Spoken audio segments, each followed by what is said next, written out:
Welcome, ladies and gentlemen, to another episode of Majin Starcraft. Today we're gonna have a Protoss versus Terran match between mouzMaNa and a ESCGoOdy. GoOdy or GoOdy or GoOdy. I'm gonna call him GoOdy or Odie for short. Odie is so simple. I'm sorry if I don't know the exact pronunciation of his name. Anyway, it's gonna be on Lost Temple, the quintessential Starcraft 2 map, as you know, and the spawning positions are both in the upper right corner at the 12:30 o'clock, at the 1 o'clock right here.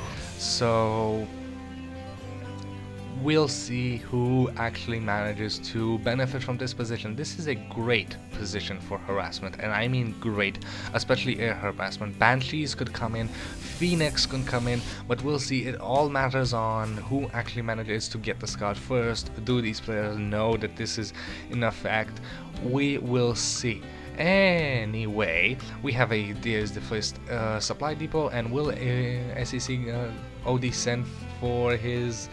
Nope, I was gonna say he sent for his scout. No, he decides to lay down a barracks. As you can see, there is already there's already a gateway and a pylon right here, and there's a scout for mouzMaNa. mouzMaNa wisely passing through the tower, but not going to the best position of scouting. This is actually a good way to scout, because it is the most efficient way to scout, in the sense that you first scout the bases that is closest to you, and then you scout the others in a clockwise position. This is efficient scouting. However, it is not risky scouting. If you risk scout, and let's say I'm gonna risk going over here, you waste a lot of time walking, but you risk scout and you find your opponent, and you might discover that he's doing some kind of shenanigans.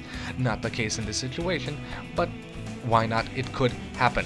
So yeah, as you can see, mouzMaNa not gonna find Odie. Meanwhile, Odie has actually risk scouted here, and risk scout success. He's found mouzMaNa.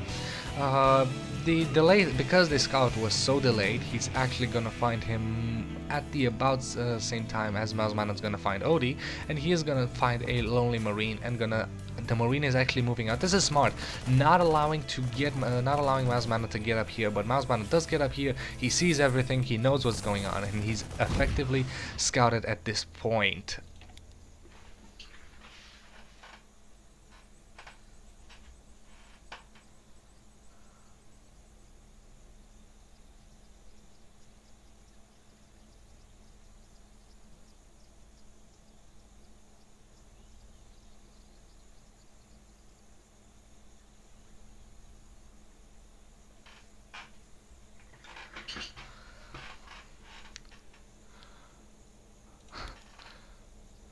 So right now there's a pylon right here for mouzMaNa, and right now there's nobody really in the lead.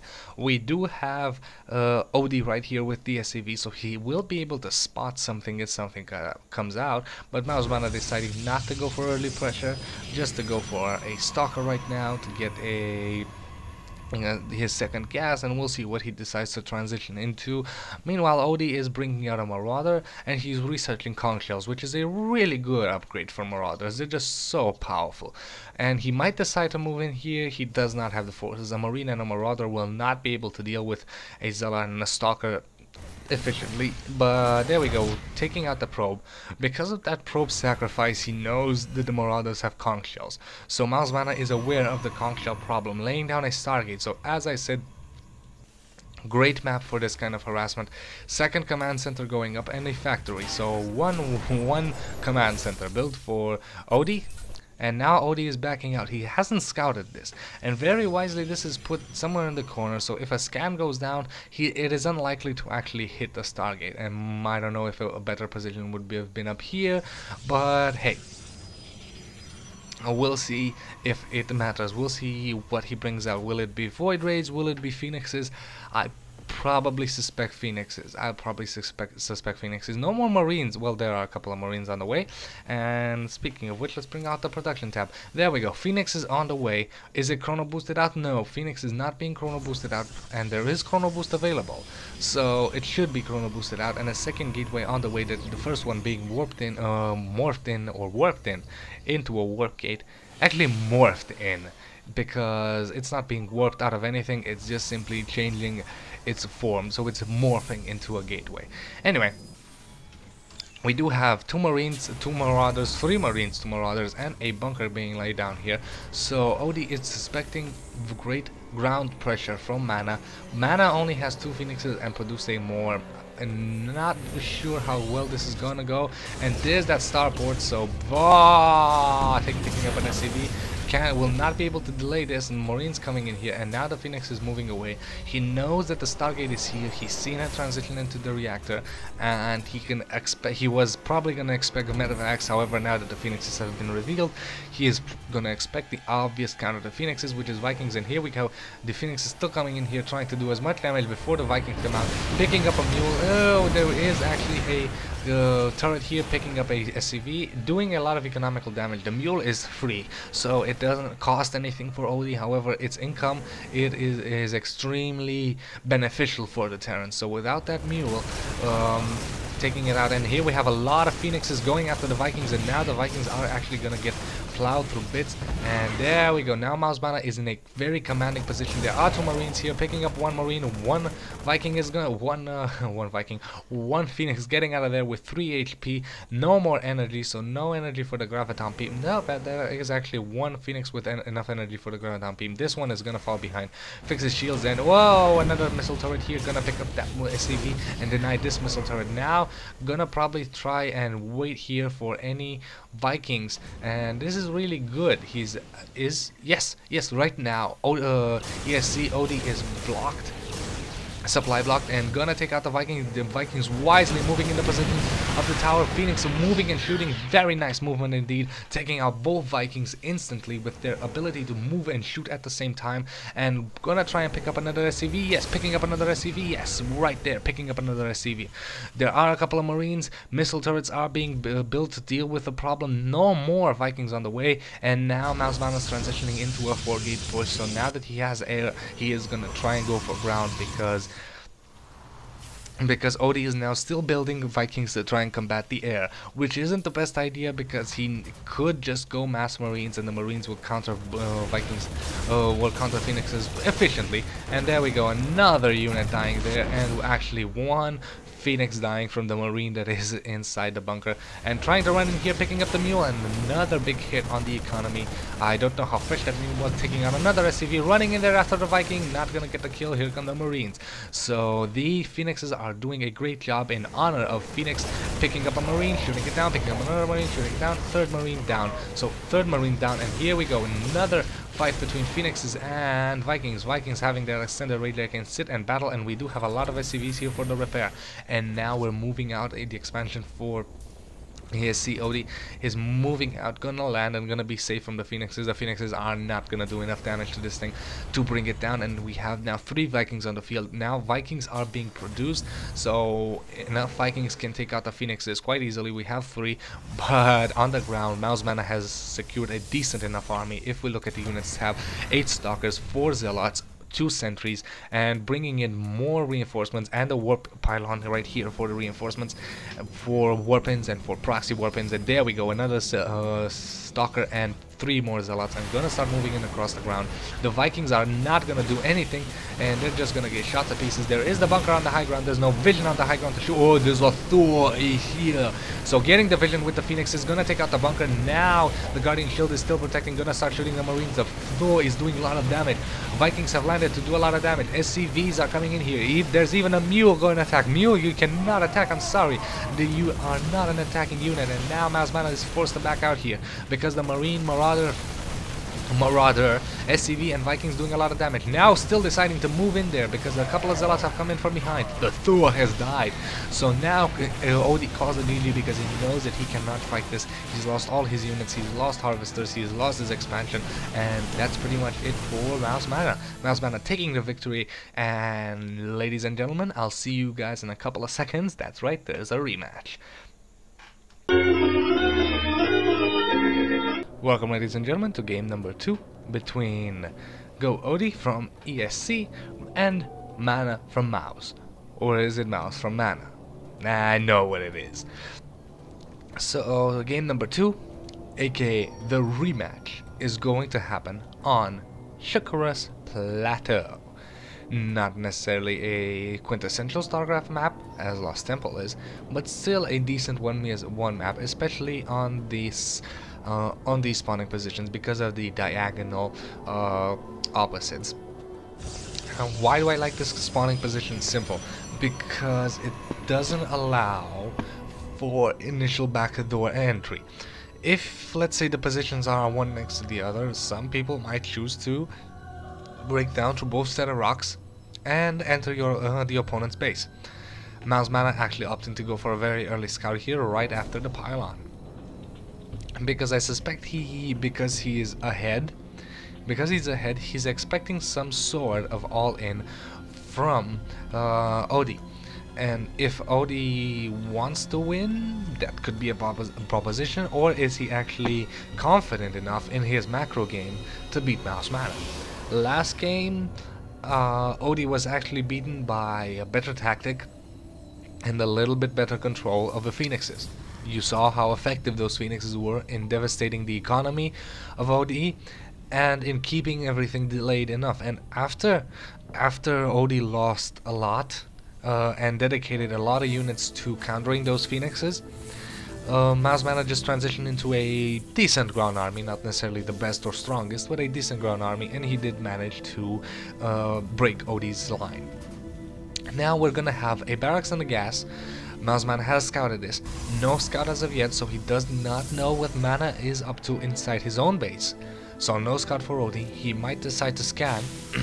Well, my voice broke there. And there's an orbital command. mouzMaNa knows this, so he knows that GoOdy is going for an economy build. He knows that he can easily expect more of a economical build than some kind of early harass. If I was in GoOdy's shoes, again, I would probably try a much more aggressive approach, catch mouzMaNa off guard, simply because I'm behind and I know that I'm facing, not necessarily I'm facing an equal, again, mouzMaNa is ages above me, but as I said, if I was as good as GoOdy, I would automatically realize that in the macro game I'm facing an equal or even better. So if that is the situation, I would try and use something that mouzMaNa wouldn't expect. Not necessarily something that he wouldn't be able to defend against. Early pressure can be defended against. However, something that he didn't expect. Proxy barracks, something that, you know, just comes out of nowhere. This is what I call good cheese. The difference between good cheese and bad cheese is simple. Good cheese is sometimes used as early harass to win a game, but and bad cheese is simple. You use the same cheese over and over and over and over and over and over and over and over and over again. So mouzMaNa laying down a robotics facility. Now we saw an SCV down there, and you're probably thinking, oh, he didn't get the scout. Well, he did manage to scout the gateway and core, because a stalker this early can only mean gateway core. However, the scout did not find the robotics facility. So wherever this robo facility brings out, it will be something that GoOdy is not prepared for. He has a lot of Marines, and this is actually pretty good. Bringing out Marines at this point is smart, because if this robotics facility goes for Immortals instead of Colossus, and we'll see if a robotics bay is down for a robotics support bay. If this robotics facility brings out an Immortal, then we'll have then Marines will be a much better unit to deal with it. Let's see what it is. It's a Immortal. I'm good. Anywho, sentries being chrono boosted out. Second gateway. Now, Immortals won't be able to be the best units against Marines. However, Immortals will be able to take out this bunker really fast. So, right now, GoOdy needs to bring out something to deal with that Immortal. I suppose tanks would be nice. Tanks on the ledge right here are great for the defensive, because you can just bombard the hell out of this ramp without any losses, and that would automatically mean not necessarily destroying the Immortals. Immortals will last, but dealing with the rest of the army. And once only Immortals are left, the Immortals will be easily taken out via Marines. As I said, Immortals are really bad against Marines. Their shields, let's see, how do their shields work? Reduces incoming damage to a maximum of 10, while the Immortal still has shield. So as long as the shield is up on the Immortals, every damage he receives over 10, such as siege tanks, will automatically be reduced to 10, which is great. That means that they can take 10 shots from a siege tank, 5 shots from 2 siege tanks, and that is huge. That is really huge. Meanwhile, Marines can shoot, and they're a lot, and they can focus fire on Immortal really fast. In this position, however, mouzMaNa does have a great unit composition. And his positioning of the Stalkers is great because he's using his Stalkers ahead to scout and try and kill off any kind of stray units before OD gets the chance to actually see the Immortals. And once we have this push in, I believe that mouzMaNa is ahead because the Zealots are gonna plow through the Marines that are on the outside, and the Immortals are just gonna bring out the bunker really fast. We do have here a missile turret for the defense. And here we go. Guardian shield is up. Shooting begins. Shooting almost taking out a Stalker. First Stalker dead. The Immortals are shooting down the bunker. Bunker is dead. Medevacs are here to heal. Not gonna be enough because the Zealots are just plowing through everything. Immortals shooting. Immortals blowing up SCVs. Not the best attack. But all the Marines are dead. Only 3 Marines still alive inside the Medevac. Nothing to do. 2 more Zealots left alive. 2 sentries left alive.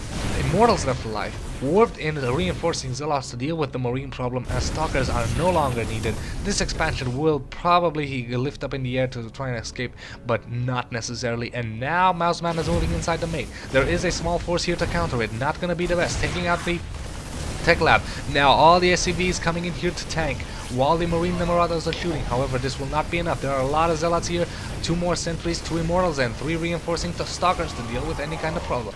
And here we go. More shooting. The army for ESCGoOdy is still here, but losing still. He only has 2 Marines and 1 lonely Marauder to deal with 3 Stalkers, 2 Immortals, and 2 sentries. Yes, not gonna happen. OD calls the GG, and that's it. 2-0 for mouzMaNa. So this series went to 2-0. Probably would have gotten to 3 if mouzMaNa would have been countered in this push, but he wasn't. He used his units effectively.